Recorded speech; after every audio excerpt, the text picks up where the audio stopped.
అన్న కోసం నా ఈ పోరాటం ఆగదు. Point number 1. Kodali Nani cancer. Kodali Nani క్యాన్సరా? క్యాన్సరు బసవ తారకంలో చూపించుకుంటాడు. ఎవరిది? బాలకృష్ణ గారిది. వాళ్ళ తల్లిగారి పేరు మీద బసవ తారకమ్మ క్యాన్సర్ రీసెర్చ్ ఏదో పెట్టినాడు కదా. ఓకే, ఆడికి పోయి చూపించుకుంటాడు. మేము ఎంత తిట్టినప్పటికీ మా బతికేమో మళ్ళా బాలయ్య కాలకాడికి బాలయ్య పెట్టిన హాస్పిటల్కి పోయి ఆడ ట్రీట్మెంట్ చేసుకుంటా బతున్నాము. అది పరిస్థితి. మొన్నగడ కళ్ళు తిరిగి పడినాడు. సరే నీకు అన్ని ఎందుకయ్యా, నువ్వేదో అడుగు. ఏం వాళ్ళ క్యాన్సర్ వంశీ పోని చెప్పు. వల్లభనేని వంశీ ఏం హైదరాబాద్కి వచ్చేసినాడు కదా. హైదరాబాద్ వచ్చేసాడా? నుంచి మరి బిజినెస్ అని చేసుకోవచ్చా? ఏమైనా వదిలేస్తారా ఏంటి? అసలు ఏంటి పరిస్థితి ఎలా ఉంటుంది అంట? వ్యాపారాలు వాళ్ళకి రియల్ ఎస్టేట్లు వాళ్ళకు బ్రహ్మాండంగా వాళ్ళకు మంచి మంచి పరిచయాలు ఉంటాయి. మనం అంటే ఇంటర్నేషనల్ గా ఉంటాం, మనకు లోకల్ గా తెలియదు కాబట్టి ఏదో వాళ్ళు పడేది వాళ్ళు పడతా ఉంటారు. మనకెందుకు? ఇప్పుడు జగన్మోహన్ రెడ్డి గారు ఇప్పుడు ఓడి చెప్పేది ఇప్పుడు జగన్మోహన్ రెడ్డి ఏంది బొక్క మా అన్నే కావచ్చు. అయినా ఐఏఎస్ఎల్ ఐపీఎస్ఎల్ కోర్టులో మింగబెట్టినాము. ఈ వల్లభనేని వంశీ అంతా రోజా అంతా బొక్క విడుదల రజనీ ఏంది గుడివాడు గుట్కాగాడేంది ఏమైతుంది వీళ్ళందరిది? ఐఏఎస్ఎల్ ఐపీఎస్ అని కోర్టు బోన్లు ఎక్కించి నా కొడకలము తల్లిని చెల్లిని వాడుకొని ఏదలు బడిగా తిప్పిన వాళ్ళము. సినాయన ఈడు మాకు ఎన్నుపోటు పుడుచాడు, ఈడు మాకు ఇదిగా ఉన్నాడు అని చెప్పి గొడ్డలతో నరికిన వాళ్ళము. ఇంకా కొడాలి నాని ఏంది వల్లభనేని వంశీ ఏంది బొక్క ఏందంట? ఇప్పుడు గొడ్డలు అన్నావు కదా, మరి గొడ్డలు అంటే ఎన్నాళ్ళు సీఎం గా ఉన్నందుకు జగన్మోహన్ రెడ్డి గారు పర్లేదు. ఇప్పుడు మరి దిగిపోయారు, ఏమవుద్దంటారు గొడ్డల పోటు? ఏమైతే ఏమవుతుంది? సిబిఐ విషయాన్ని పిలుస్తుంది, పోతాము అన్నా పోతాడు, వదినా పోతుంది. తేడా జరిగితే లోపల మింగుతారు. ఏందంట 16 నెలలు ఉన్నాం, ఏమవుతుంది? ఇంకా మేమేం చూడడం చేయాల, మాకు తెలియజేయాల. 10వ తరగతిలోనే పేపర్ లీకేజ్లో జైలుకి పోయి నా కొడుకులో మేము జైలు ఏంటి? అది మాకు అత్తగారిలతో పాటే సమానం, ఏం కాదు మాకు. మా రాయలసీమలో నీ మీద ఎన్ని కేసులు ఉంటే నువ్వు అంత మగోడివి. ఏ ఊరి మీద? మాదా కాకినాడ. మీ గోదావరి జిల్లాలో ఉచ్చబోసుకుంటారు పోలీసు వాళ్ళన్నా, జైలు కేసులన్నా. నిజమే, మాకు ఇంటికి ముక్కతో సమానం. ఇది ఇంటికి ముక్క. అన్న మీద ఎన్ని కేసులు ఉన్నాయి? ఏమైంది? ఏం పెరిగినారా? సీఎం గా ఉన్నారు కాబట్టి రాలేదు. మరి సీఎం దిగిపోతున్నాడు కదా, ఆల్రెడీ రాజీనామా రాసి ఇచ్చినాడయా. సిబిఐ కేసులు అన్ని ఏమవుతాయని. ఏమైనా కానీ 16 నెలలు జైల్లో ఉన్నాము, ఇంకొక 16 నెలలు ఉంటాం అవసరం అయితే. అంటే అలవాటేనంటావు ఇవి? అయితే వారిని 10వ తరగతిలోనే జైలుకి పోయిన వచ్చిన వాళ్ళమయ్యా. మళ్ళీ ఒకసారి బాలకృష్ణ అభిమాన సంఘం కడప టౌన్ ప్రెసిడెంట్ గా పనిచేసినప్పుడు ఏదో సినిమాలో కూడా ఎవరో గొడవ అయితే అప్పుడు కూడా 2 రోజులు కేసులో ఉండొచ్చాడు.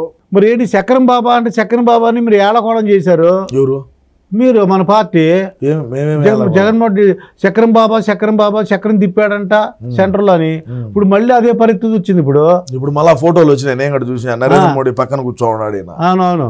ఏం మాకు కూటమి తెచ్చి పెడతాడో చంద్రబాబు నాయుడు మాకే తెలియదు. మీరు సీఎం అయినప్పుడు ఏం చెప్పాడంటే మెడల్ ఉంచుతాను అన్నారు, మెడల్ ఉంచలేదు.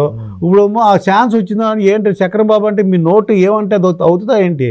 మా నోటుతో ఏమనేది కాదు, మా నోరు కన్నా కూడా ఇంకా పెద్ద నోరులు కొన్నాయి. చక్రం బాబా అంటే నిజంగా ఏంటి చక్రం తిప్పినాడు. ఇప్పుడు తిప్పుతాడు ఆడిపోయి స్క్రూ కన్నా టైట్ చేసే కొద్ది ఏడ టైట్ అవుతుంది. ఆల్రెడీ పోలీసు వాళ్ళను సచివాలయాలకు ఏదో పంపించినాడు, ఏదో డాక్యుమెంట్ లో ఏదో తారుమారు చేశారని చెప్పి. ఏం చేస్తాం చూద్దాం. ఏది ఏమైనా మా ఓడు పులి, భయపడ్డావు. మాకు కావాల్సినంత డబ్బు ఉన్నది.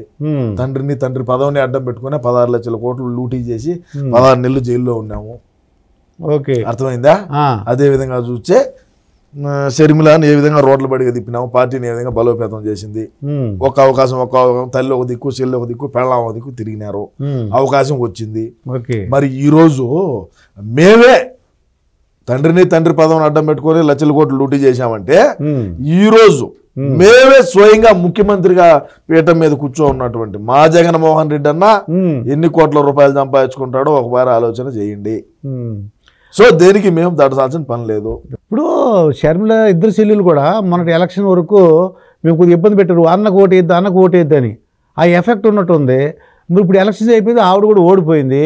ఇద్దరు కలిసి ఉంటారా? ఇప్పుడు ఏమన్నా జరగదు. అంతేనంటారా? జరగదయా. ఎట్ట జరుగుతుంది అంటే ఎలక్షన్ అయిపోయినా ఓడించేసారా? అయిపోయింది. ఎలక్షన్ అయిపోయినా ఓడించేసినా ఏమైనా కూడా అది జరగదు. మరి సిబిఐ కంటే మరి కోర్టులు ఎన్ని కేసులు అవసరంతో పోతాము. ఏమైతుంది?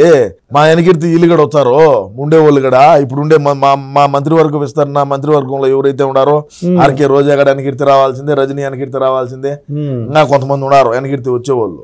ఓకే ఐఏఎస్లు పోతారు, ఐపీఎస్లు పోతారు. ఎవడైతే అతి ఉత్సాహంగా జగన్మోహన్ రెడ్డి కళ్ళల్లో ఆనందం చూడాలని ఎవరైతే అది కాంతిరాణ టాటా ఉన్నాడు, ఎవడోలే ఎవడన్నా కానీ ఎవడైనా వెనకిడితే రావాల్సిందే.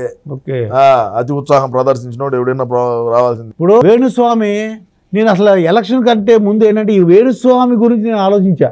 నాకు తెలుసు ఇది ఓడిపోతుందని తెలుసు, కూటమి అవుతుందని తెలుసు. నాకు వేణుస్వామి ఎలా రియాక్ట్ అవుతాడని చూసావా మరి, బ్రహ్మాండంగా మరి సారీ చెప్పేశాడు. వదిలేద్దామన్నా మరి కొంపల్లో ఆడవాళ్ళ తాలిబొట్లు కూడా ఎత్తుకొని మార్వాడి కొట్టుకాడు పెట్టి బెట్టింగ్లు వేసారయ్యా. వీడమ్మ మొగుడు తెచ్చిచ్చాడా, ఇప్పుడు వాళ్ళకు రిలీజ్ చేస్తారు అది గోల్డ్.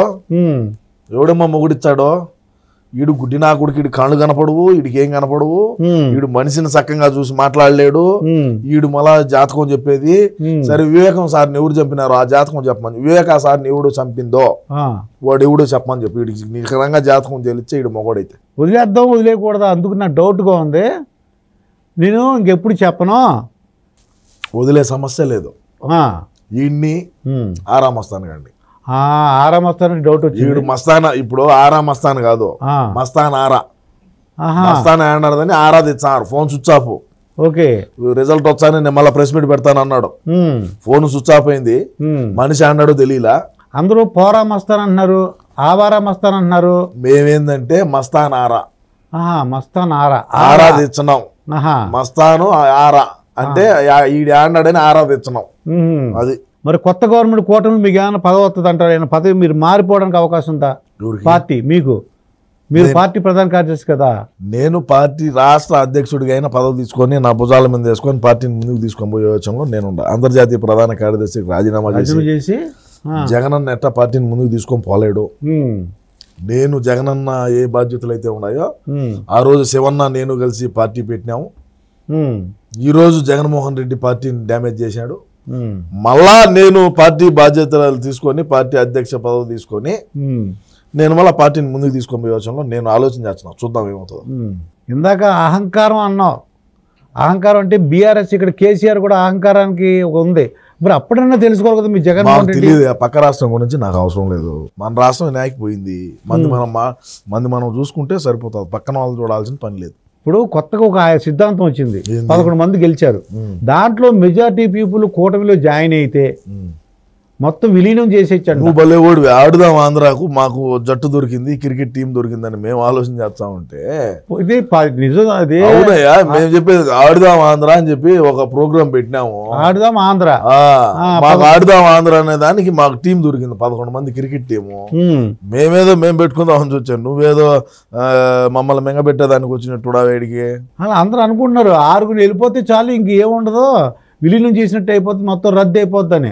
లేదు అక్కడ రఘురామకృష్ణరాజు ఏమన్నాడంటే ఇద్దరు అమ్మాయిలు, నేను రాత్రి కూడా రఘురామకృష్ణరాజుతో డిబేట్ లో కూర్చున్నా, ఆయన అదే అన్నాడు, మీకు ప్రతిపక్షం కూడా లేదు, జగన్మోహన్ రెడ్డి అసెంబ్లీకి రాడు నేను అనిపించా దగ్గర ఉండి ఎట్లా ఒకటి చేసి. ఈయన ఏమంటాడంటే రఘురామరాజు గారు ఇద్దరు అమ్మాయిలకి పెళ్లి చేసి మనవాళ్ళు మనవాళ్ళతో చక్కగా హాయిగా ఉండు, వద్దు నీకు శాశ్వత జీవితం గడపం అంటున్నాడు.